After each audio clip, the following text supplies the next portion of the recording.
What's up? Welcome to Friday Night from the Forum. And tonight we're talking about balanced dynasty fantasy football. Not win now, not rebuilds, but win every year. I hope you're ready. We got a good one for you. Let's get it.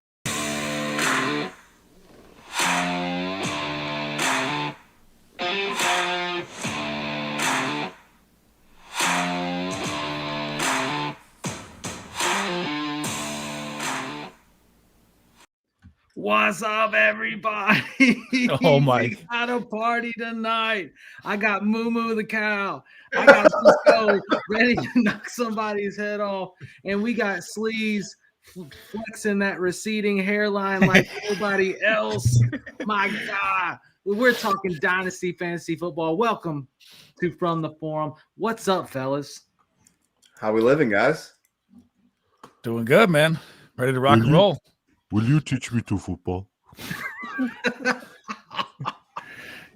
Will you teach me to football? Will you teach me to football, man? You're like what, 6'8", Will you 380, teach me to football? Yeah.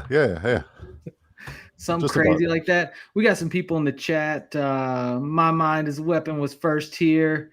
Kobe and the Cattle Dogs, appreciate you. Got Bayou Bengal Fantasy Network tuning in. Appreciate it. Look, tonight we're talking dynasty fantasy football. And, I don't know if you guys, I feel like there's always this like narrative in fantasy where we're talking, we come over, we take on a team and it's like, okay, I got to win now, right? Like I need to dish my picks. I need to get as many studs as I can. I need to win now. Or there's this idea of, I need to rebuild. I need to trade all my studs. I need to get as many picks as I can. I need to build on young youth. Tonight, we're posing the thought here that you can actually win year after year and be competitive just playing strategic, balanced dynasty fantasy football. Where you can have both vets and young players. You can invest your picks wisely. You can play the trade market, the buy ups, the buy downs, and keep winning. Right. That's what we want to do. Like, I don't know about you guys, but I want that trophy on my mantle, and I just want my name over and over and over and over again. Now, maybe that's just me being conceited or having a lot of pride or just wanting to win a lot, which is okay. I do like winning. But, so just real quick before we get in deep, if you would, just go around the room, introduce yourself. We'll go clockwise. Joe, you start us off. Then Disco, Sleaze. Introduce yourself, where they can find your content, and then we're going to jump right into it.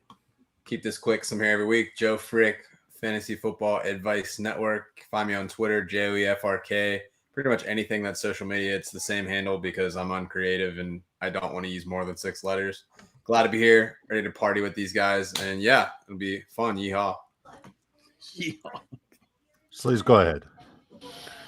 Derek, a.k.a. Sleazebomb. My Mind is a Weapon fantasy football show. You can find me Sleazebomb everywhere. First time on the show, man. Excited to be here, guys. Sleaze, can I ask you a question? Are you inhaling or exhaling when you speak? Because I can't really tell. Big Draft Energy YouTube channel. Big Draft Energy on Twitter and everywhere else. Just a best ball guy who crushes every sort of fantasy football league he joined. So I'm here for it. Crushes in every league. So Sleaze, I'm gonna start off with you, and because word around the world or the fantasy realm is, or at least in the community first chat, is that you are a dynasty savant. So share with our listeners, what is like if you had one rule, like as you kind of enter dynasty league or the way that you play that you kind of live by, what would that be? First or last, baby. First or last. No, I usually go, like we said before we were in the show here. So top 3 or bottom 3. And I know you could say, holding the win the whole time, trying to use veterans, trying to use young pieces to stay relevant and stay on top. That's very, very hard in competitive leagues. Like eventually you're going to have to cut that down and rebuild. It can be done, but my thing is all trading 24/7 always. And you have to be paying attention. You have to know when to strike. You have to know when the player goes down. You have to know everything. So you're really in the buy low, sell high trend of being able to move your roster, which is really, you have to be engaged. Like, I do believe that in Dynasty, like, you have to really be engaged year round if you want to be successcial. What about you, I Disco? agree. When you lean into Dynasty, what's something that you're like, is kind of your forethought or focus as you play? I have no attachments to any sort of player on your lineup, no matter how good they have been to you in the past. Everybody has a price, and when the price is right, you sell them and you try to maximize not just future equity, but also current performance that you can capitalize on for a year or two in your rosters. So just sell high, get future equity. Equity is everything. Make sure that you liquidate what you have and maximize it for not just the now but the future as well. We got D-Walk in the chat. Who's these people? Nice hat. I clicked on the wrong Dynasty stream, but let's see where this goes. Look, we're here to answer your questions. We're talking about balanced Dynasty format. If you've got questions about your roster or like when's good to sell high, maybe you're trying to get a player evaluation on a player, drop it in. We'll let you know kind of what we're on, if we're a sell, if we're a buy, if we're a hold on those players, and try to give you some feedback. In the meantime, one of the biggest conundrums, Sleaze, in fantasy is the running back. And it really comes down to what people view as the running back age cliff, right? Like that, which happens a lot earlier. We talked about like the life expectancy of players, right? How long a wide receiver is going to be effective for a roster, how long a quarterback is going to be effective for a roster, or a running back, and those are very, very, very different timelines. Tight end, same thing, very different timelines. So, like for a running back, what's usually your length of time you want to roster them before you might enter a sell period or, something like that? I'll use a good example right away here. So if I'm contending, say I see my roster and it's looking like it's a championship roster, I'll let the running back ride to 26, 27. But usually for me at 26 is the sell point. And my example would be like, look at Jonathan Taylor right now, right? He went from running back 1 to a couple injuries. He's 26 years old, and you might not even be able to get a 1.8 for him. And like when people are talking like RJ Harvey right now. So if I have RJ Harvey right now and the Broncos pop this year, which I think they're going to with their defense, their offensive line, and I'm not a contending team, I'm looking to move him right away. The audience can't get over the cattle suit. My brother, I live in Ohio. That's my wife. So that's your sister. Yeah. That's Mrs. Disco. Mrs. Disco. Yes. Lady. Look, it's obviously like right now people are still holding on the to unicorns though, like Henry or Saquon. They're out there. Right. Yeah. You got like CMC, you got Saquon, you got Derrick Henry, and they still have high value, even though they're post the age gap. But a lot of people argue really, and kind of hitting at that 26-year mark, it's like at the end of their rookie contract, right? Maybe minus a 2-year extension, unless they're exemplary. Like not many people are going to come in like Zeke, where you get you get essentially 8 years of like top-notch production out of them before they fall off, but is that kind of where you're at, Disco? Are you like does it depend on the player, or do you have kind of a strict strategy behind that as well? My strategy is actually very simple, and a lot of people won't like it, and I don't care, because it's worked for me in Dynasty historically, and it's going to keep working for me. The NFL stands for not for long, especially for running backs. So the moment they peak is the moment you sell. People are always going to be emotional, especially within the season. The moment you get somebody who's just absolutely going insane, you look at guys who are underperforming but have advantageous schedules later on. You sell high on that running back, get 2 pieces, 2 considerable assets, build depth, also build future equity. That's how I build my dynasty, and that's how I'll continue to build my dynasty. I have no attachments to any running back, especially. That's difficult for me. As you can see, I've got a CMC jersey up on my wall. I like it. I do find players that I'm like, you know what?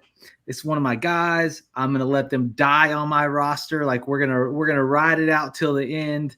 And and maybe that's not the smartest. It's probably definitely not the smartest way to play, but I can't help it. It's like the part of the fan. Like, I don't have a favorite NFL team, so I tend to latch on to players, which is, why that probably happens. Fantasy has really made that happen for me.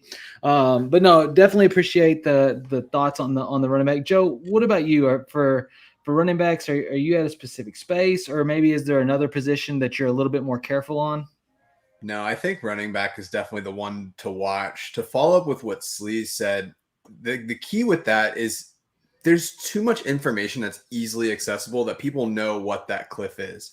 And if you get too close to that, you're never going to return the value and you're going to be left holding the bag. So it's like, it sounds like it's early. You're saying, 26, like he probably still has 3 or 4 years left. But if somebody's trading for a running back, they don't want it to be for one season, especially when we're talking about off-season mode. Middle of the year, you have a guy that's hot. People are going to be willing to pay up. Like, that's one thing. But when you're in off-season mode, like, people are all looking to make their teams better. And you're never going to get the value of, hey, there's this 28-year-old, 29-year-old guy. You got a couple years left, I think. Like, it just – that conversation is never going to play out well. So I think that dishing those guys off early, I know for me from a dynasty perspective, I'm always trying to keep up on the receivers and just find guys that I believe in that people are lower on consensus on. Like right now, Marvin Harrison Jr., he is going to be the cheapest 101 pick that you could possibly acquire right now because he had a normal rookie season last year. And you had a couple other rookies that really smashed, right? So it's like, if you believe in Marvin, you think that he can be anything close to what he was or projected to be, then it's like, now is the time to go and get him. So that's how I feel like you need to approach it. I think there's other guys that you can take kind of like risks on. Like, I know a couple weeks ago we talked about Chris Olave. I still think the talent is there. The concussion concern doesn't bother me. So it's like, that's somebody that I would go and acquire because I think it's worth the risk. He's still very young. You can do those things. But you got to have people that are willing to let go of those too. So it's just, I almost like to just do whatever anybody in the community is talking about, do the opposite, because everybody is listening. And then it's just like, all right, like, where can you kind of go against the grain and get value? Yeah, we got a couple people in chat. Grindberg, good evening, fellas. Nice hat, Joe. Look, Disco got you on, man. Like, everybody's loving the hat. Don't worry, Dev says, I'm here. We can party now. Joe, let's get it. Zigzag, baby. Look, I freaking love Dynasty. Let's see here. Let's see. D-Walk says, if the number one running back goes down, the number two running back is often an auto start. The same is not true of wide receiver. Therefore, talking balance, I err on the side of weaker running backs because it's easier to fix mid-year when injury comes. Look, let me tell you something about, and running back is a key here. And if anybody wants to pipe in on that comment, you can. Wide receivers have length of time, and like, you can get wide receivers that have one-off weeks regularly. Your running backs, I think that you need to make sure that you grab some of those high-end handcuffs where you can get them for cheap, because that will keep you in the game. Running back is an injury-prone position, period. It is. And we saw it. If you drafted CMC last year in your redraft leagues, you got a piece of it. If you've owned Jonathan Taylor, you see it a lot. Like, it is what it is. It happens. So you can't get away from some of those high upside plays, and you get them. We talked about, obviously, I wouldn't say in Dynasty, but if last year, if you held on to J.K. Dobbins through a good portion, then he gave you some really effective weeks last year that probably kept you or got you into the playoffs. Now, at sort of in the middle of that streak, would I have sold him?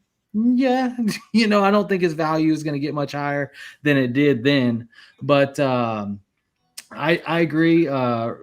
Shoes are definitely, like, I'm still holding on to Roshan shares. I might be a little wild for that, but I just I think he's got a shot. And I know, Disco, I know you're on the other side of that with the rookie that they just drafted, but that's what's great about fantasy. We can agree to disagree.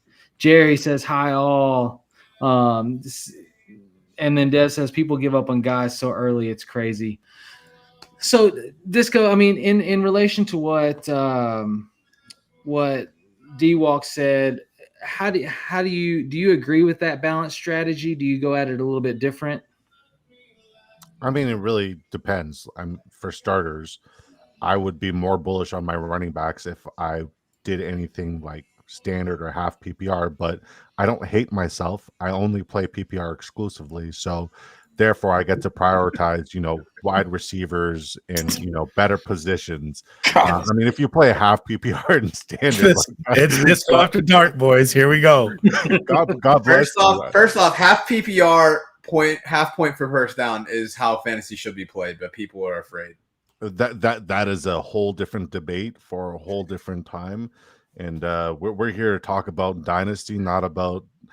I told Joe guys to go put something on, like something fun, and this guy came out with like a whole cow outfit. And I was still puzzled as to how he did this. Like, I'm trying to lock in and talk Dynasty here, but like, it literally 36 seconds. This guy pulled out a whole like cowboy cow outfit, and yeah, it's great. I love it. Fine, but yeah, half PPR weird. You should know by now. You've been on the show a few times. When you come on from the forum, we're here for a good time. You're gonna get some strategy, but my guy over here, Joe's got the drip, and he's gonna bring it. You know what? They call me Frick Nasty, the fashionable. Somebody has to be it in the fantasy football community. It happens, but we all have a role to play. That's what I'm here for. Yeah, D-Walk says, it's 2025, no half or standard. Yeah, I think everybody's PPR. The big debate right now that's going around is third round reversal, but we're not going to get into that. Dynasty, let's see, no disrespect. Everyone starts in a standard half PPR. It's the redraft gateway drug to the Dynasty format.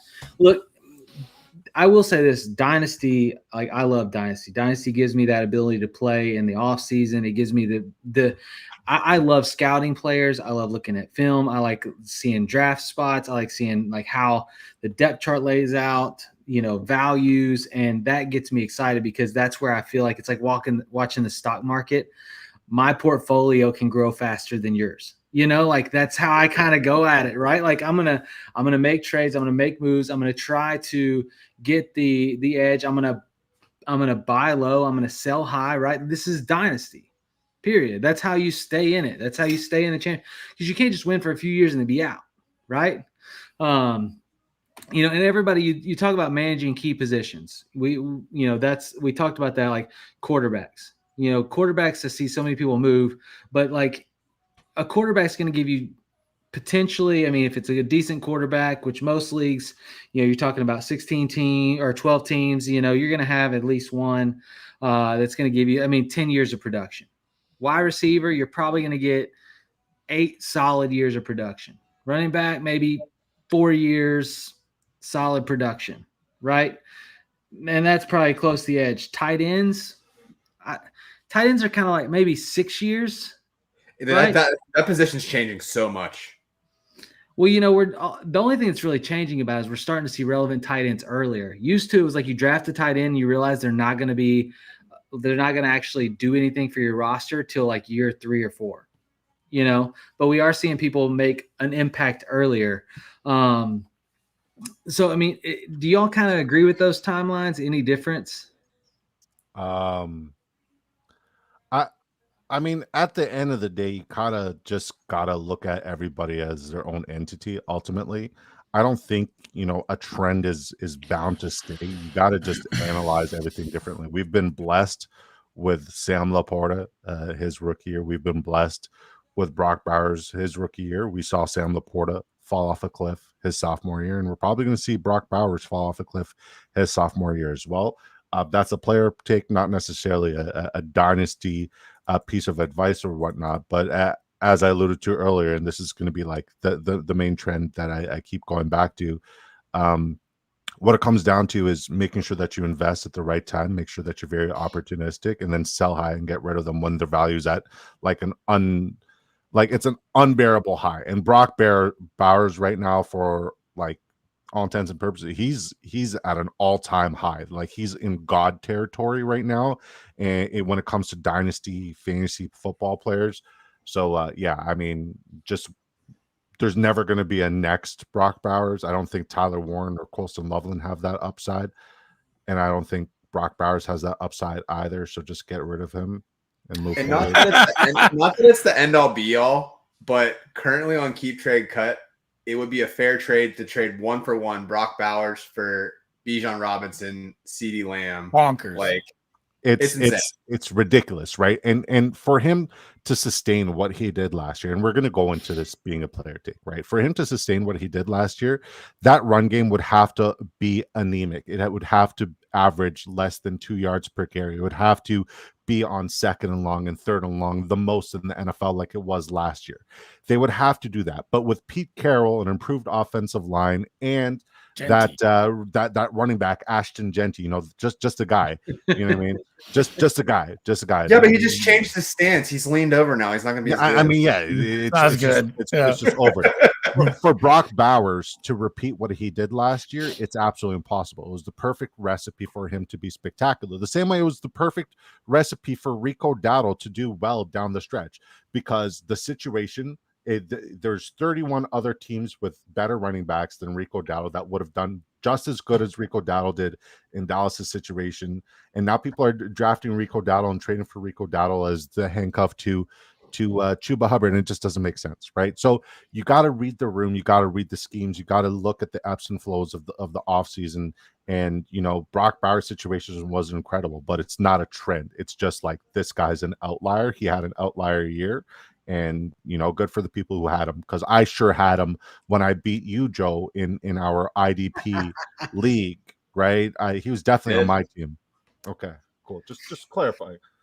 D-Walk said 2.25 tight end premium. Give me Bijan over Brocktavius Bowers. I didn't realize that was his real name. That's crazy. Is it Brocktavius? Mm-hmm. No, but I love it though. Oh, Jerry just had to come at me with the Zamir thing. Yeah, man. Don't you love when people bring your takes to you? Like down the road. No, I mean, it happens to me. It's okay. Well, why don't you talk about the Jamar Chase no matter what, Jerry Bagshaw? By the way, that guy has the firmest handshake in fantasy football. Just in general, his handshake will break your hand. It's great. Jerry Bagshaw? Yeah, just don't shake his hand. He'll crush it. My hand is still like recovering.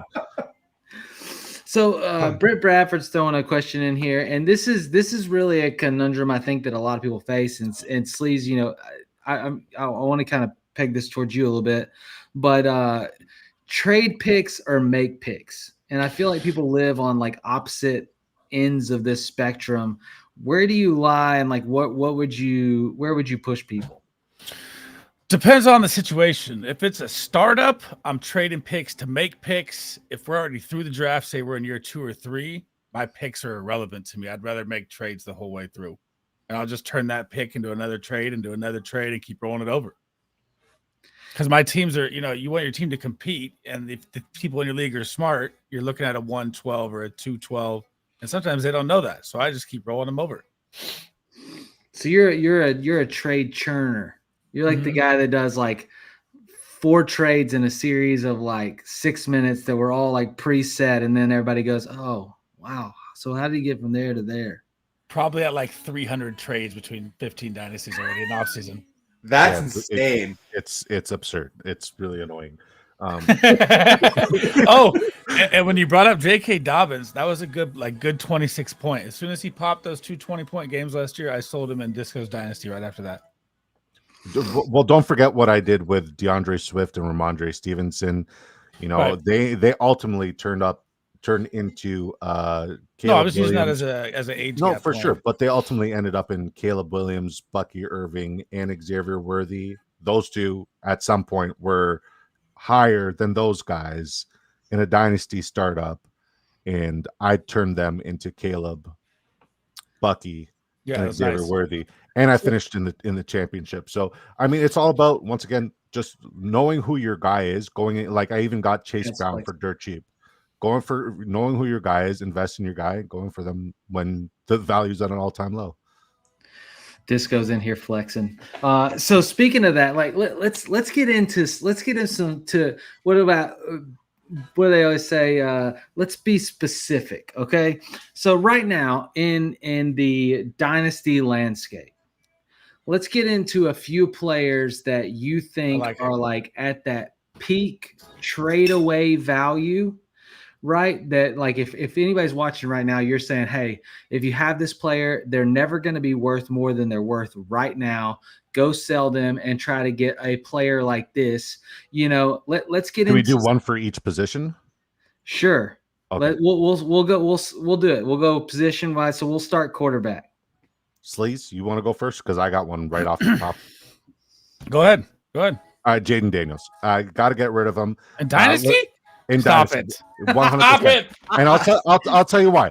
Nobody, I'm telling you right now, there's nobody on the planet who was more bullish on Jaden Daniels last year. Sleaze, you were there. There's a couple of people in the chat who were also there. I said for a second. Sorry. I said it in late July, early August. I said this, okay? You all have hairy ass. Thanks, Sania. Jesus Christ. You're probably right, though. But Dude Wife, shout out to them. Oh, man. They didn't sponsor me. It is what it is. So, anyways, I almost cursed. I'm not allowed to curse here. It's Disco After Dark, but we're not on Disco Show. Okay, so nobody said what I said. I said Jaden Daniels was going to be the offensive rookie of the year. This is July, and this is when everybody was out on the Commanders. Not only did I say that, I said he was going to have a career year and a record-breaking year for all rookie quarterbacks. I also said they were going to go to the NFC Championship game. Sleaze was there. I quoted it. I said it. I'm high. Joe, did you say that? No, I'm just having a moment with the comments that apparently I don't fit into the hairy booty club. You never know what's going to happen on this one. Rumors are not true, by the way. I'm just impressed you have a mustache right now. So with that being said, if you look at the volume and the volatility that he's used in the run game, and then you look at historically his likeliness of suffering an injury, I question his durability, not his ability. And it's more of a durability situation for me. Everybody is at an all-time high for Jaden Daniels. The only thing that could be worse is if we see an injury happen and an injury sustained, similar to an RG3 situation. So I'm out on Jaden Daniels because the ADP is way too high. But we're talking about owning him in Dynasty. Yeah, and I'm out on him this year. And if he's shit this year, then I can Dynasty. buy him. That's 10 years. If I sell high now on Jaden Daniels, right? I can get a lot of pieces, and then I could probably go buy him back when he's at an all-time low. I'm saying right now, he's at an all-time high. I'm not invested in him. People are emotional creatures. They're going to want to get rid of him and get what they can. And then I'm going to buy him back for pennies. You're going to buy Jaden Daniels back for pennies? After I sell him for a fortune. I'm going to clip this. I'm going to clip this because you had the same reaction, Sleaze. Did you have? Yeah, but this is Dynasty. Did you have the same reaction when I said this about Jaden Daniels last year? How he was going to be in the NFC Championship? You nailed the calls, but we're talking Dynasty. Okay, so I'm going to nail this call too. We had the same reaction. I'm here for the humility, and you don't have any, and I love it. Let's go. Just Jaden Daniels. D-Wall said you can get 7,000 top 3 protected first for JD5 right now. I like D-Walk. I want to have a beer with this guy. He's hilarious. All-time high. No, Sleaze, obviously you have a different opinion. I mean, you feel free to let it. It's on this show. We do have to keep the language down because we are live on radio, but it is okay to disagree with the co-host, including me. I'm okay. I can handle it. I'm always right. Shut up, moo cow. No, it's a cow moo. Yeah, right. So and Jaden is tough, like, and it really comes into Dynasty, right? Like, so you can sell Jaden, and you might get, as D-Walk says, 7,000 top 3 protected first and JD for him right now. But there's also the chance that he doesn't fall back, right? He doesn't take a step back. He doesn't take an injury. And then the cost. I don't think the cost gets higher, but it definitely doesn't get lower. You know, is it? So, I mean, you have a point, I guess, in the fact that it's not going to be higher than it is right now. I feel it's an all-time high. So, okay, let's look at it this way, right? Because you're in the business of cars, right? You buy a brand new what do you sell? Nissan. You buy a brand new Nissan Titan, right? You buy it, you're stoked about it, you love it. Okay. What happens the moment you take that off the lot? It depreciates Half its value. at half its value, right? Because Tyler negotiated a really good deal. Okay. I don't So lose money. now say I found a sucker who wants to pay not just what I bought for that car, but he wants to pay double or triple what I invested for that car. I know what the car is currently worth, and I know what the car has been through the moment I took it off the lot, right? So am I going to sit here and say I'm not going to take triple the investment back and, build elsewhere because this guy's at an all-time high value? Like, it's, you alluded to stocks earlier. Say you invested in Bitcoin at like $8, right? And then you got it up to $24. Are you just going to sit and hold, or are you going to take your investment back? Well, I hope you didn't sell Bitcoin at $24. No, but again, say that's when you got into it. No, yeah. Let's be specific with the specific, and then we got to get to Mark G's question because he paid for it, so we want to make sure he gets answered. But okay, so let's say you're trading JD5, right? You're also trying to win a championship. Hell yeah. So you're trying to win a championship because we're talking about balanced dynasty here. So let's say you trade JD5 and you're trying to get essentially maybe a 3 first rounder-esque type deal, right? What quarterback do you think that you can pair with enough value that keeps your points at the position high enough to still be competitive, right? Because I look at my players, I look at my quarterback and my running backs, and each roster spot, I think about the points per spot, right? I want each spot to be maximized. So if JD5 represents 27 to 35 points a game, right?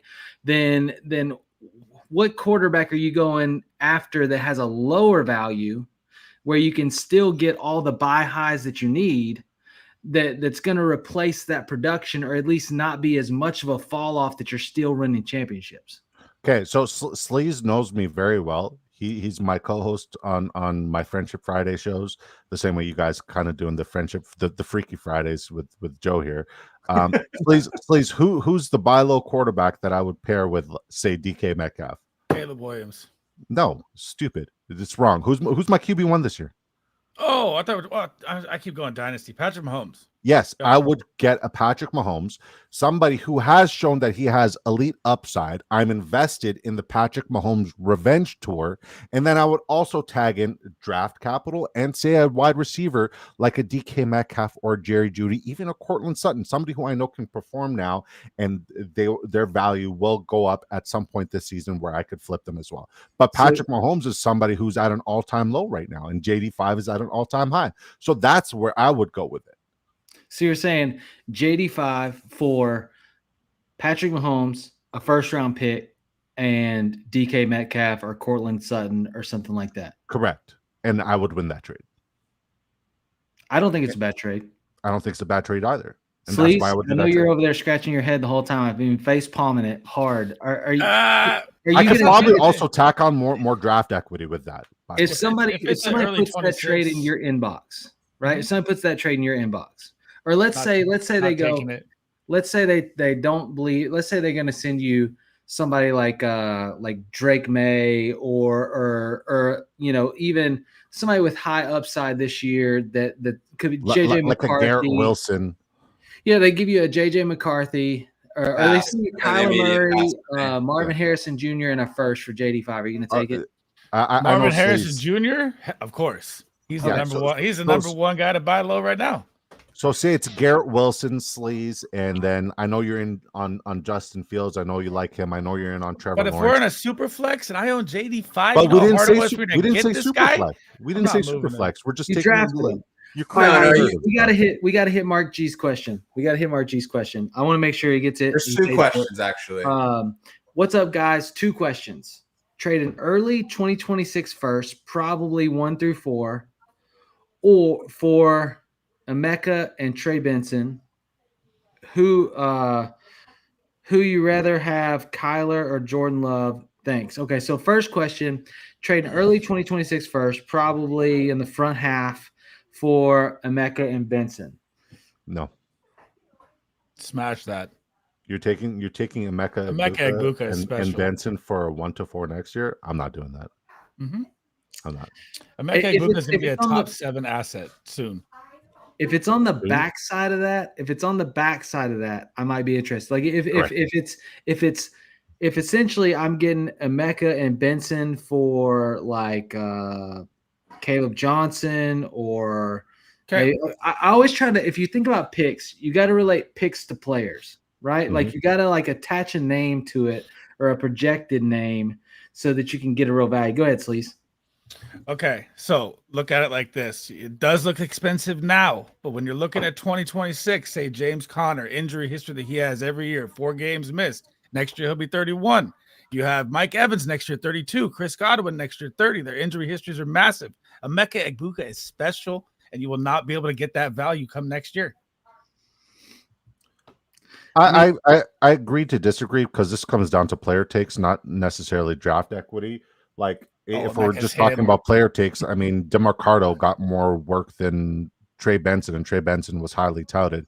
So how much do they actually love the Trey Benson situation? Does he have it all sorted out and figured out? That's an issue to be decided later. It's all theoretical. What it comes down to is the value that you're actually getting in return, right? The actual value in comparison to the imaginable value, where your mind as a weapon tends to drift sometimes. And it's okay because like you're brilliant, you're one of my favorite guys, but Trey Benson by no means, like it's literally a 104. It's not about Benson though. It's about a 104 for Egbuka. That's what I think the thing that it comes down to for me is this super flex or not, because 2026 is supposed to be a really big quarterback year. Class. Yeah. And it's like, if it's a 1 QB league, yeah, sure. Like, I don't care. Like, whatever, go for it. But if it's going to be super flex, those quarterbacks are going to be worth so much more. Yeah. Those early picks are going to be worth all that. And if Evans and Godwin have a solid year, Egbuka, like, you're basically betting this year on the fact that those guys can't stay healthy. But if he has a JSN first year, he's not going to be worth that in the following season. And I'm pretty bullish on Egbuka. He was my most drafted player in my dynasty years this year. So let me ask you this, and it's because I have this trade on the dock. It's a 1 quarterback league, and I have Kyler. Okay.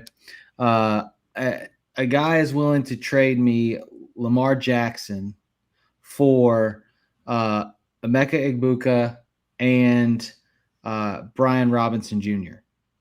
And Kyler? No. Emeka and Brian Robinson Jr. for Lamar. That's how good Emeka Egbuka is, by the way. If you didn't realize it now, listen to it now, but I would take that. Bye, Egbuka. See you later. I would take that. I would take that. If you're winning now, that's the play. I love Egbuka. I was very, very early on Egbuka, very bullish on him, loved him. Hated the landing spot initially after he got drafted, but I've come to terms with like the whole potential injury situation. With that being said, Lamar Jackson all day. Like, it's not even close. Yeah. All right, so sweet. So let's get to the second part of his question. And I really am not big on either one of these quarterbacks, so I'm going to keep my nose out of it. But would you rather have Kyler or Jordan Love? Jordan Love. I mean, we don't even know Kyler's future. Do I have to pick one? Well, you got hype right now. Like today, we see tweets of Kyler out there, and he's like killing it. Like, oh, it's the year. Like, you have that OTA hype right now behind him. And Jordan Love, they're like, oh, he has 7 wide receiver 4s. You see the highlight on Twitter of Savion Williams, doing the curl route, getting hit in the hands. The ball bounces and he fumbles it, but he still catches it and picks it up and runs. And they're like, oh, great, here we go again. If somebody's in Dynasty, right? I mean, which one of these assets do you want to keep?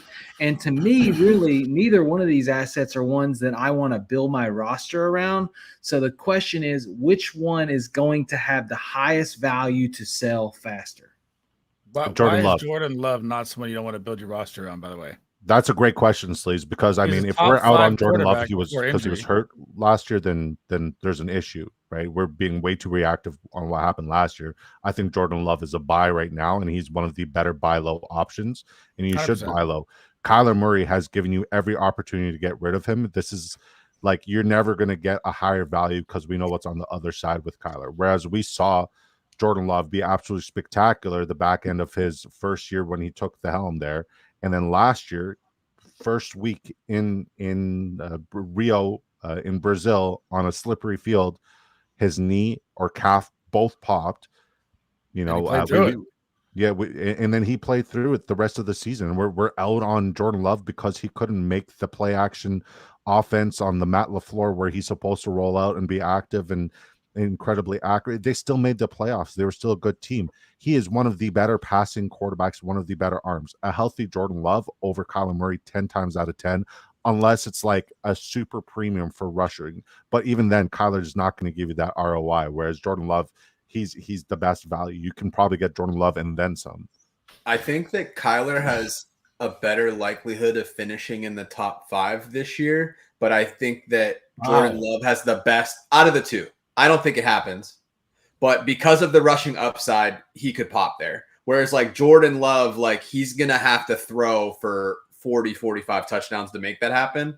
That being said, if we're talking dynasty here and not like this singular season, he is more likely to grow his value. If Kyler has an off year, he could be done. That's what I'm saying. Like he's in, but it's like Love, like he may not finish like super high, like he may not be a top 5 quarterback this year, but his value will increase in dynasty this season. I mean, go ahead. I was going to say, at the end of the day, we're going to be talking about Kyler Murray if he has a bad year, the same way we were talking about Daniel Jones getting cut last year from the New York Giants. That's the same. That's where Kyler Murray is at. So Jordan Love is somebody who just played through hurt. But even if you're looking at it that way, he still made the playoffs his first 2 years, and he was still incredibly accurate when he had to be in his first 2 years. We saw him be absolutely elite the back end of his first year. And I know I'm repeating myself, but like, we're not going to write somebody off because he was hurt. And if you're going to write somebody off because they were hurt the year prior, then you don't deserve them when they blow up this year. Like, no fantasy championship this year is ever won because we're copying and pasting what happened last year. You have to use common sense. And Jordan Love has shown that he can be absolutely exceptional in that offense. And I think he has top 10 upside as his floor minimum, as long as he stays healthy. And nobody should really do a victory rap if somebody gets hurt, but that's for a different conversation. Yeah, I'm all in on Jordan Love. A really good receiver in Matthew Golden too. Yeah, I mean, he's better than anything that's in that room day one. And Jaden Reed's still there, and Christian Watson is no longer the guy that we're depending on to be the guy. There's still Dante. Like, we're looking at depth as a bad thing. Luke Musgrave is still, like, depth is not a bad thing. He has a litany of weapons, which is what every quarterback wants, and they're all good. It's so much depth that, you know, you cannot fail. So we can't look at depth as if it's a bad thing. I think the other thing that's an unfair criticism for Love is that he's not the pepper this one guy with targets. Like, there's not the correlation of like, hey, like I have this wide receiver 1 in fantasy and then this quarterback that's done well is also. So it's like there's this perception in the fantasy community that, oh, like he's not going to get it done because he doesn't have a guy that he throws 170 times to. Yeah. And they're going to have to preserve Josh Jacobs. At some point, Josh Jacobs is going to miss time. He can't take that many touches. He can't, right? So he's going to miss some time this year, whether he gets spelled from another running back or whether he goes down with an injury, because he was over 300 touches last year. We know that we're going to have to rely on that offense and that passing game in high potential shootout games. They have already 47 games with 47 or over total expected points in this upcoming season. So, I mean, we're expecting shootouts, we're expecting fireworks. It's not going to all be Josh Jacobs. Jordan Love is a buy now. Buy him now. Like, if you are watching us, like, keep watching. Make sure you have YouTube Premium to keep us up, but go trade for Jordan Love. So I'll put it like this. If you're playing Dynasty and the real NFL is talking about trading your quarterback that you own, you're already too late. Yeah, that's a fire thing. No, I like it. And guys, I'm going to kind of move the conversation because we've got several more positions to cover as far as like players we're looking to move off of in a balanced dynasty format. I love to talk some quarterbacks. You know, for me, I sold Jordan Love as soon as he popped off when they let Aaron Rodgers go, and everybody's like, "Oh my gosh, this is the equation, right? This is the way that the Packers do it." And he is excellent, and everybody looked at him like he would be the next Aaron Rodgers, and I sold him for a bucket. But that's me. I didn't believe in the talent over a long period of time, like as a franchise dynasty asset. right? Because for me, I want somebody that's going to be elite for the next 10 years. So I don't have to touch the position, right? Like Jaden So, Daniels. like Jaden Daniels. Sure. Yeah. So, I'm with you. Okay. I hate you. Are there tariffs on supers? I don't think so, but I guess I'll find out now since you donated in Canadian. I appreciate it. So look, okay, running backs. What running backs and we're tight against the timeline, so I'm gonna really let Sleaze and Disco here hit as our guests. A running back now that has a super high value that you're looking to move off of, and then make sure you couple it with a asset that you want to get back plus, right? That's gonna remember again, we want to accumulate the same points per roster spot, but we want to gain assets to continue to build on this monster of a team that we have. I think I'm going to agree with Sleaze Paul's answer here. I know Sleaze too well. So are we trying to go for players that are already high value or players that I'm trying to get up that are gain high value and then move? This is balanced dynasty. You're winning championships and you want to continue to win. So you may believe that this person is at the top of their game, but maybe they're expended. So you're only going to get this year's production. So there may be somebody on the other side that can still produce that same value or close enough to it, plus a future asset or two, or fill in another roster gap. So who's that player that you're looking to deal right now? Saquon Barkley. Yep.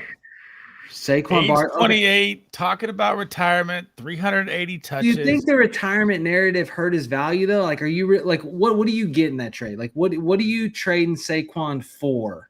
The world. Give me Quinshawn Judkins and a 26 first and a 27 second. Okay. I sold Saquon 2 years ago, so Can I ask you a question, Tyler? Yeah.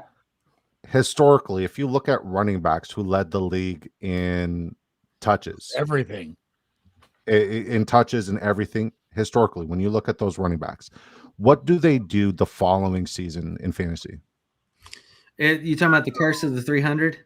No, I'm not talking about the curse of 300. I'm talking about the person who led the league in fantasy football, in NFL, in touches, whether it be passing or running. What happens to them the following season in fantasy? They get hurt. They fall off a cliff, significant cliff. It's not even just hurt. I'm not worried about hurt. They fall off of a cliff and they don't give you that return on investment in fantasy football. It's like the most foolproof thing that you can focus on in fantasy, especially in Dynasty. It has worked every single year. Yes, Saquon Barkley is a unicorn. Yes, he's good for football, but he is battling two curses this year. He's battling the curse of 300 plus touches, and he's battling the Madden curse. Like he needs to stop what he's doing. He needs to do the Saquon, Barkley stuff, and I pray he stays healthy. But Will Shipley's probably somebody who I'm invested in every best ball draft. I see everybody's talking about buying Will Shipley right now. I'm selling Will Shipley.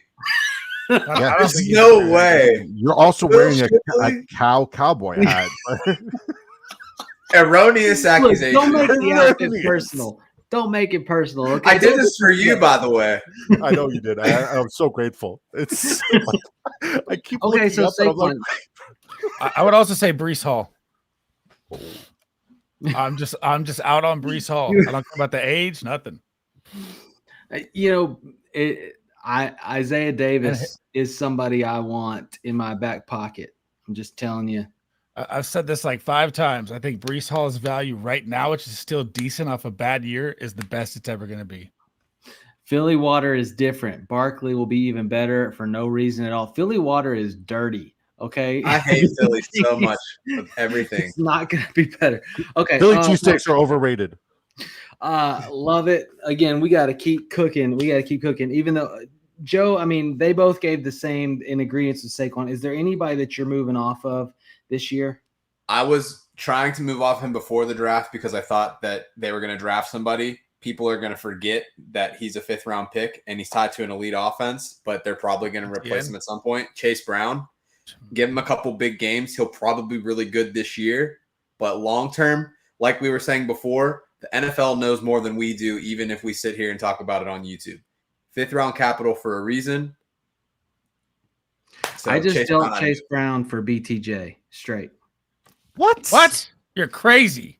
I'm telling you, you play with Oh middle my school kids, Tyler. God. No, it's the hype. It's the hype. If you come out of the draft, everybody expects them to draft somebody. They don't draft somebody. He was good last year. No. He had BTJ? over How is 1,000 that not offers to vetoed? start. Let me just plug the website Yeah, real quick. Yeah. Hang on. How was that not vetoed? FSAN.com. Tyler writes fake articles about Chase Brown so he can sell them for No, BTJ. to be straight, I actually dealt the full compass of the trade was Chase Brown, Jerry Jeudy, and J.K. Dobbins. And a Nissan Rogue. No, four. I don't really need to get into it. BTJ, Kenneth Walker, and Trey Benson. So maybe but I would have traded Chase Brown and Jerry Jeudy for BTJ. Like, I mean, but the what I'm talking about is it's the buy sell, like the buy high, like the sell high buy low formula, right? Like the What are you buying low on BTJ? No, listen, the Jags draft Travis Hunter, right? Chase Brown gets no backfield competition, right? That anybody's thinking about. I know that there's some in the room that like Taj Brooks, but like they don't really draft anybody to really give him competition in his role, especially if it's a PPR format. And we're talking about a pass catching back. He has validity. And some people believe that he's actually going to finish as a top 5 running back this year in fantasy. And so if you're talking about a top 5 running back in fantasy for a top 5 wide receiver, running backs are typically harder to attain, especially with long-term value. So that was the deal. That's crazy. You could probably sell someone a car with 3 wheels. I can sell somebody. No, okay. D-Walk and appreciate it. You guys are all right. Go Birds. Sorry, Joe. I subscribed. Hey, thank you for subscribing. Thank you for the support. And Ghost Eagles. The Eagles are fine. It's the Flyers that I can't stand. So all love for the Eagles. The Eagles got all they wanted, and that the tush push did not get banned, and they celebrated, and everybody's happy because of it. Jalen Hurts value sustained. Yep. It stayed because had that gone through, Jalen Hurts value would have dropped significantly in dynasty formats. Okay, dude, he was on the trade block everywhere during that in all my leagues. Everyone was panicking. Oh man, I would have bought that up. But see, he threw less than 20 touchdown passes last year. There's no way that's going to happen this year. Look, in dynasty, if I can give you any morsel, if you want to win through trading, just freaking work the panic traders. Like there's so many people that just like panic and they want to just hurry up and get like the most value they can out of a player. And most of the time they end up selling them for cheap. They don't win, right? Like, and you can win heavy in those deals because they're just trying to get rid of them because they're nervous. Don't do panic plays, period. Is my car supposed to have less than 3 wheels? No, hopefully it has 4 wheels. Okay. Expert analysis, Tyler. I know, right? move over to we're moving to wide receivers. Okay, wide receivers right now that you're moving off of, and who you're trying to attain. Plus, go ahead. Start us off, Sleaze. He gave me Saquon last time. I would go and add Bucky Irving, but go ahead. Start us off, Sleaze. I'm off of Bucky Irving this year too. We're doing wide receivers that I'm moving right now. Yeah. Okay. I would start off with Brandon Ayuk. If I could get it for a Matthew Golden, I would take that all day, every day. Nobody's paying that. He's I've seen Ayuk go for a 111. You can get Golden for like 2.1 sometimes. That's worse than my trade. If you got a 111 for Ayuk right now after coming off an injury, you are gifted. I've seen some. You are gifted. If not, I mean, anyway, to get rid of him, he's one player I'm completely out on. If I had to give another one that I'm trying to get rid of here, and I'm trying to still compete and stay in the same range. I mean, Tyreek Hill's someone you got to run from, but it's the buying market is not there for the player you have, so he's kind of tough. I mean, if you can get any first around there, I would take it, but most people are scared to buy him. Let me throw another one out there real quick. Going through the list. Chris Evans or Mike Godwin are contending only pieces for me that I'd like to move. Chris Evans or Mike Godwin? You Mike traded Evans, Captain Chris America. You got Captain America on the trade block, bro. Mike That's Evans and terrible. Chris Godwin. And I try to, any way I can get to a Jerry Judy is what I'm trying to look for. Well, you can Does get Canada Jerry want Jeudy Captain for Mike America? Evans tomorrow. I promise. You can. That deal will happen. If you offer Mike Evans for Jerry Jeudy, I will take it, and other people will take it. I would do that all day. I do not believe in Mike Evans this year. No way he does it again. I mean, What about you you, guys Cisco? you guys got to look at it this way with Mike Evans, because I agree with Mike Evans. Get rid of him high. They kind of like did like this big like school party at the end when they fed Mike Evans his was crazy, bro. when they fed Mike Evans his last touch. Like we probably just saw it for the last time. It's not happening again, right? With him getting 1K. Like we saw it happen. We saw the The celebration guy's go hamstring crazy. is blown out. Yeah, it's done. So listen, I'm an advocate for like selling, and as I said, I have zero attachments whatsoever. Last year, anybody who would listen to me, I told them Jamar Chase no matter what. Right now, if you have an opportunity to sell Jamar Chase, you could probably get the world for him. So I am going to try to get the world for selling Jamar Chase, not just make sure that I'm good for this year with, say, like a Nico Collins and then some, or something, or like a Puka Nacua and then some, or a Brian Thomas Jr. and then some. I'm also going to establish myself for the future as well. I'm always an advocate of selling people at like an astronomical high that cannot be repeated. How often have we seen a wide receiver one repeat the following year as a wide receiver one? Very seldom. We saw Devontae Adams, Antonio Brown, and Calvin Johnson. Is Jamar Chase in that same echelon, that same category of wide receiver? Potentially, because what he did was absolutely incredible, but he also just got paid. I am a fan of watching the just got paid dynamic. I think that does affect players. Unfortunately, it does, especially if it's a fully guaranteed contract. Oh yeah. Just I don't hate that take, actually. I don't hate the take on the sale of Jamar Chase. I understand we see 1,700 yards last year, 17 touchdowns, number one in fantasy. But I mean, BTJ and Yeah. like Nico and Puka, and it's well within the realm of possibilities. BTJ's value is high.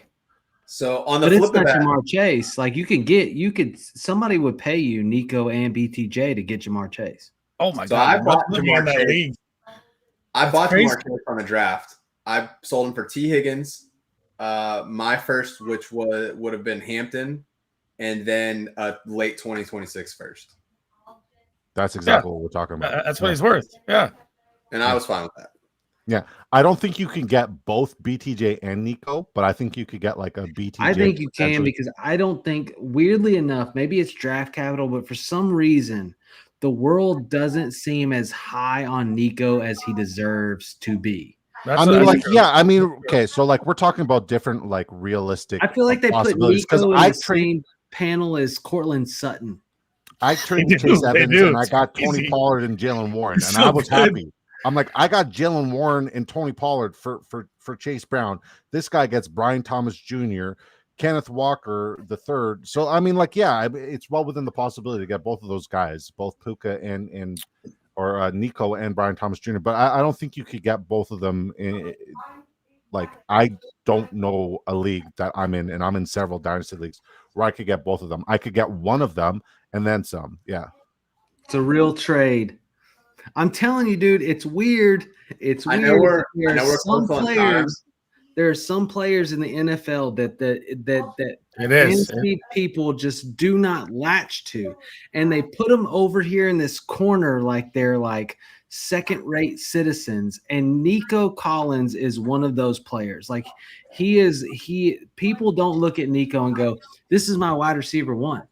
They look at Nico and say, "This is my mid guy." You know, I do too. But what I'm saying, he goes like number 9 in best ball drafts right now. Like, what? How can you get? That's crazy.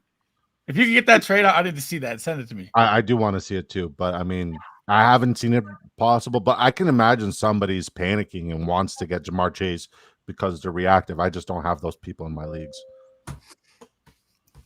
All right, keep it moving because we are a little bit over time. So I'm going to try to jam this last bit in the 10 minutes.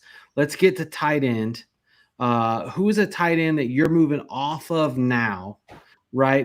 And then who are you trying to get? Brock Bowers. I'm trying to get Trey McBride. So you're moving off Brock Bowers and Trey McBride and what? I think you could get like a second in 27. I think you could get maybe even a second in 26.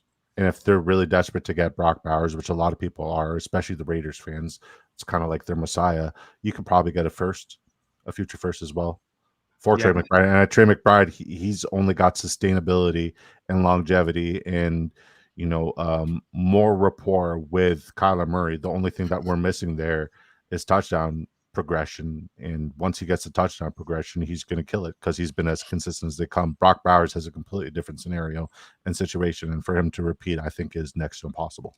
Well, Geno has never effectively really fed his tight end, and neither has Pete Carroll. Yeah, right. So Brock Bowers, I mean, it's definitely a deal there.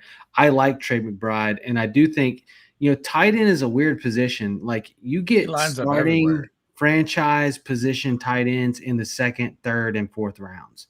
Like you do not have to spend a first on a tight end. Trey McBride was not a first-round pick. In majority of drafts, he was a second-round pick in Dynasty, and we are seeing what he's capable of now. I love that take. That's a great take. What about you, Sleaze? Tight end you're moving off of now? I'm taking, if I have Jonnu Smith and he's my tight end 2, I'm taking him and moving him for Terrence Ferguson right now. If David Njoku is my tight end 2, I'd be moving him for Terrence Ferguson and like a second right now as well. That's how high I am on Terrence Ferguson. All right. It's interesting. I'm interested. The Terrence Ferguson hype has Tyler Higbee's done. He's come out recently. Did he ever start? Yeah, he's done. It's done. It's done. We need to stop talking about it. Tyler Higbee isn't a real person, I don't think. He's done. But yes, I believe it's going to be, it's also scary because you have Stafford. You don't know the situation next year. What's going to happen? Is he playing one more year? Do they do one last dance? But Ferguson, if he had Adams and Puka out there, oh my God, he's going to be open all day. What about you, Joe? Tight end you're moving off of? Give me Tyler Warren. I know that he had the big year last year. I know he was taken in the first round, but the way that he's being valued when he hasn't stepped on the field yet, same with Colston Loveland, I think that it's too high. I think people have this, rookie tight ends are going to just do what the last couple sets of rookie tight ends have done. I don't think that they're necessarily going to live up to the hype. I don't have a lot of faith with anything that's happening in the Colts quarterback room. Richardson has the shoulder injury. Daniel Jones is still Daniel Jones. It's an upgrade from Anthony Richardson, but it's not great. I think his value does not increase this year. So somebody that you can get in a 1-for-1 right now, shout out to our boy Brainy Ballers. You could flip Tyler Warren for Jackson Dart right now. Like you could do something like that. You can get a roster construction, I guess, for sure. Right. But it's just like, to me, it's just how can somebody that hasn't played the game in the NFL yet, who had one good season in college, how is he already tight end 5? You're already at peak value essentially, because the top 2 guys aren't going anywhere for sure. So really, how high can his value actually go? I have Tyler Warren at tight end 3 in Dynasty. But I mean, you can't really blame Tyler Warren for having one good year in college. He was also behind. He's never had a good quarterback. Yeah. Last year was the first year where he had to go play quarterback essentially as a wildcat for him to finally get recognition and noticed as a valuable talent. I mean, the talent is there. You look at what he did last year. I mean, sure, he didn't perform and put up statistical numbers his first few years, but that's because, like, look at the quarterback play. Those guys aren't even CFL worthy. But he had Theo Johnson ahead of him and Brenton Strange, right? He had a tough road to get there. They were both good. Two tight ends that we are hoping emerge this year. Still, like we're still waiting on the emergence of those players. I don't hate the take, Joe. I don't hate the take on, and obviously I'm a little bit of a middleman here. I'm trying to support everybody and their takes. I don't hate like Tyler Warren's value is extremely high. And if it doesn't pan out, if he doesn't Laporta in year 1, then that value is going to drop, right? And so the reaction here is, and really what Disco and Sleaze are showing is like tight end 3 in Dynasty roster. Disco's like, oh, I don't know if I deal Warren. So you got 2 Dynasty savants here that are going like, hey, I kind of want to hang on to that guy. I don't know if he's worth dealing, which then portrays the value, like the market value, right? So if you can deal him and like, let's say you get or him or Colston Loveland, right? And you get like a first next year and like an Evan Ingram or something like that. Like, I don't hate that deal. I still keep my points per position. I still get a first round pick next year, which I could take the top tight end next year. That's the thing in tight end world is like, if you spend a first on a tight end, you're getting the top guy. Brock Bowers went in most dynasty drafts in the second half of the first round, because people are going to probably, especially in a realm where it's supposed to be a quarterback heavy draft next year, like you're going to get those players, right? Like you're going to get the top tight end early. So that 2026 tight end class is rough. It's not looking good for that. It is rough. We thought the same thing about this tight end class as well, but then like we just kind of. What do you got? Max Clark? Is that your number one? I'm just saying we thought the same thing about this tight end class, and it wasn't until like late November, early December where we started talking about Warren. It could change. People could. I'm gonna put it on your map. Luke Haas, Ole Miss. Oh, I thought it was a Razorback right away. Eli Stowers from Vanderbilt. He started as a Razorback. I think the only hype I've ever heard is like Max Clark from Ohio State. He's going to be drafted high, maybe your late first, early second. I'm like, can Warren block and can Warren block in line like a Big 10 O-line. Big 10 O-line. Yeah. Better than a Big 10 slot. Play quarterback, running back. Better than all conference athlete.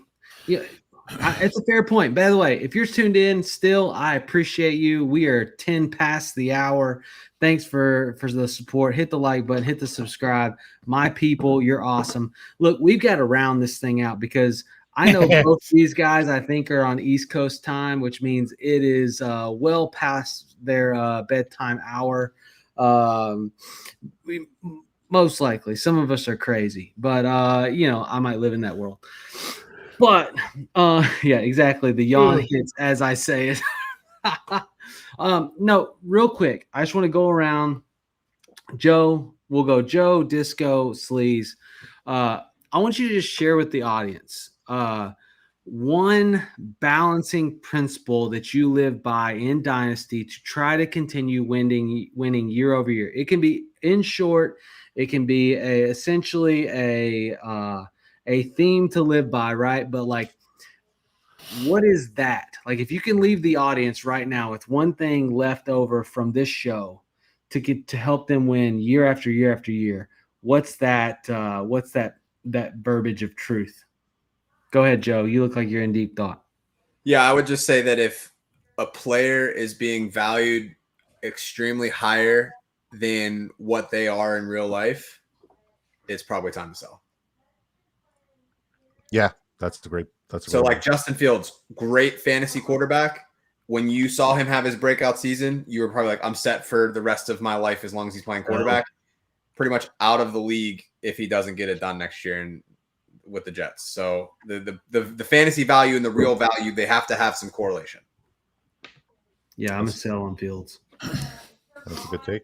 I would say like you gotta say there's a player out there that you really like and you really want, and you really want on your roster and you really want on your team. Kind of treat it like that girl that's in a relationship with a guy that you absolutely hate, right? Treat it like that, because we know that guy's going to screw up and mess it up somehow, right? Whether it be just putting him on the bench or investing in like another girl at the same time with the same position. It just doesn't work out. So I would just be ready to go in and swoop in and save the day when he messes up and it's an all-time low, and you just got to be the hero in the movie and just go rescue that chick. Disco got the boombox in the window. He's like, I'm a romantic, man. So let me ask you this: are you trying to rescue Kyle Pitts right now? Hell no. Hell no. That's B. I didn't know. I was He's drafting before me in best ball all year long. Hell yeah. Hey, but man, not in Kyle Dynasty. Pitts is going to be the tight end 5 in Pittsburgh this year. Just wait for it. Oh, Over God. Darnell Washington? No way. They love Darnell Washington. That's their 6th offensive lineman. 6'7". Darnell. Guy's I love huge, Darnell. bro. Yeah, he's smaller than me. All right, Sleaze. So one thing, the key that I would say that I use for Dynasty that it took me even time to learn this over time is patience. Patience. Everyone is about win now. Everyone is about a trade, get it done now. And the minute you have them on that hook, dude, and you reel them in as slow as you can, they make more mistakes as the counters come over and over and over. And I've just beaten this to a drum recently. No, I love that too, man. This is great advice from the crew. Look, here's the thing. My biggest thing that I can tell you in Dynasty is like, do your research, like do your player evaluation and buy your folks, right? Like, and I say that like, there is playing the market. There is looking at these things, but build your team. Like if you're going to play Dynasty, you got to be invested. Right? You got to be consistent. You got to be invested. You got to continue to put energy into it. This, Sleazy. I mean, I was in a league that I didn't even play in with you for like 2 weeks. And in the first 4 rounds of the rookie draft, probably over 400 trades sent, like a ridiculous number of like everybody's always like, Sleaze, you send the trade and you take it away, you send it and you take it away, Mind games. Yeah, everything that he just said he was doing to me. No, it wasn't just you, it was other people too. Disco's getting phone calls going like, this league, I hate this, the pay-in rules and the trades, and it's like, but it's part of it. Like if you want to build a good team, you got, like, I promise you, the reason we play Dynasty is because there's this, like, somewhere inside of us, there's this realm where we want to be a GM. Like we want to build a team. We want to run a team because we think we can do it better. From our kitchen or our living rooms on the couch. I think I can run the Jets better. And exactly. Right. See that verbiage, right? Jets fan. But like, the buy low, the sell high, the work in the market, like you got to be on and be involved, right? Work those deals. Oh, if you're playing Dynasty, not till you're dead in the water. And then don't be scared to make a move. Like, don't be scared to make a move. Because when everybody else is going, there's no way I would trade this person. The people that win year after year are the ones trading them. They're getting the young asset that's going to replace them for the next 4 years plus. I'm just telling you. It's how it works. So, we hope you win. We hope you continue to win. I hope you win every freaking year. Appreciate you tuning in. Guys, just one more time, Sleaze, start us off, and then go Disco. Let these people know where they can find you and where they can tag into your content. So, maybe if you have a YouTube channel, where they can subscribe. We want them to follow you. You guys are great people and great content creators. So first of all, thanks for having me on, man. First time here. I've come back anytime. We can sit here and talk topics all day, go way over time. It's terrible. You can find me at Sleazebomb across every single platform. My Mind is a Weapon Fantasy Football. You can find me on Disco's show. You can find him on my show. We're just like you two guys at the top. We go to everything. We come to shows together. You like that? And it was great show, guys. Appreciate that. My ear is plugged. Yeah, I don't know if you're like just getting possessed right now. It's getting dark in your room. It's weird, Sleaze. Stop My it. camera. Stop it. We almost like came in with like our tuxedos and said like we're here to F things up, like from the Step Brothers. Yes, I'm glad you got that. I love it. Big draft energy. Pretty much everywhere. We're live Monday to Friday at 7 p.m. Eastern time. Doing best ball drafts, rocking it over with Drafters Fantasy Sports, the best ball app on the planet. Period. Done. That's it. And yeah, love coming on, love chopping it up with you guys. I'm still super impressed that Joe like put that was quick. Like that costume, 36 seconds. Like the mask, just that's my typical time for most things. Oh, this is just like a whole, like, I just learned something completely new about you, that you have costumes on deck, which is something I don't have access to. Keep the guns hot, baby. It's- And the beer bats, of course. Look, when a guy has that many pairs of sneakers, you can only imagine what his closet looks like. that is a nice sneaker collection. Thanks, man. Yeah, I like it. I dig it. What's the most Joe, expensive one in there? Let them know where can they find you. Yeah, you can find me on Twitter, JOEFRK, on the Fantasy Sports Advice Network app. So give us a shout. Check us out there. Going to especially have a lot of Scott Fishbowl content. I'm not the best ball guy. Dynasty's cool, I guess, but redraft Fishbowl stuff, that's my cup of tea. So going to be getting into some rankings and strategy there coming soon. So ready to tear it up. And third round reversal is officially back. So anybody who complained about that, you are soft. Yep, I like it. I hate it. Oh, I hate it. I hate it. No, it's okay. I'll deal. I did claim before the announcement. I claimed my pick at the 1-3. So I'm also the 1-3. You got to get in the chat, bro. I'll get in. I'll hop in. Just send me the link. Hey, everybody, look, I can't tell you thank you enough for tuning in. I appreciate you supporting these guys. I appreciate, you coming in and hanging out with me and Joe each week, 9:00 Central Time, every Friday night. Instead of going on date night, come hang out with us and the guy in the cow suit over there. We're always willing to drop the fantasy knowledge. And again, appreciate you so much. Y'all have a great night, and we'll see you next Friday, 9:00 Central from the forum. See ya. We are here. We are here. FantasySportsAdvice.com, offering the best fantasy sports social media platform. Why join endless Discord communities or the trolls of Reddit? Fantasy Sports Advice is a community designed to help you win with 24/7 support. Go to FantasySportsAdvice.com and become a pro member for unlimited access. Again, go to FantasySportsAdvice.com.